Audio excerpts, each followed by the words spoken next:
బంగ్లాదేశ్లో హిందువులపై దాడులు జరుగుతుంటే మోదీ ప్రభుత్వం ఏం చేస్తోందని ప్రశ్నించారు కాంగ్రెస్ నేత నిరంజన్. ప్రాణభయంతో బంగ్లాదేశ్ నుంచి ఇండియాకు వస్తున్న హిందువుల్ని సరిహద్దుల దగ్గర అడ్డుకుంటారని ఆరోపించారు. హిందుత్వం గురించి మాట్లాడే అర్హత బీజేపీకి లేదని ఫైర్ అయ్యారు నిరంజన్.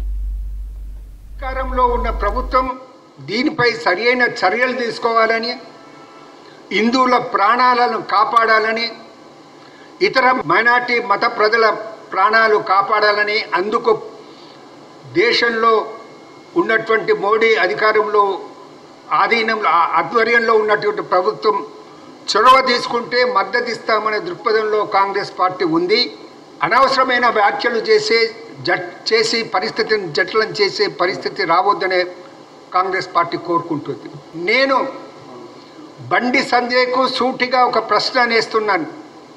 దమ్ముంటే, ధైర్యం ఉంటే జవాబు చెప్పమని మాట నేను ఆయనకు ఛాలెంజ్ చేస్తూ ఉన్నాను.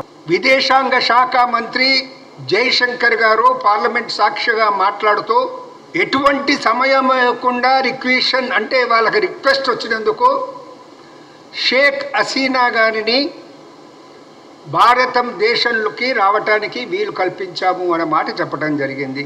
మన దేశం యొక్క వ్యవస్థలో భద్రంగా ఆమె ఉండటం జరుగుతుంది.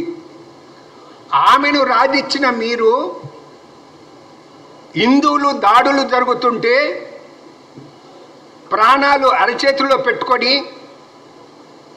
ఇల్లు వాకిలి వదిలిపెట్టి వస్తే బార్డర్లో మీరు ఫోర్సును పెట్టి లోనికి రాకుండా ఎందుకు అడ్డుకుంటున్నారు?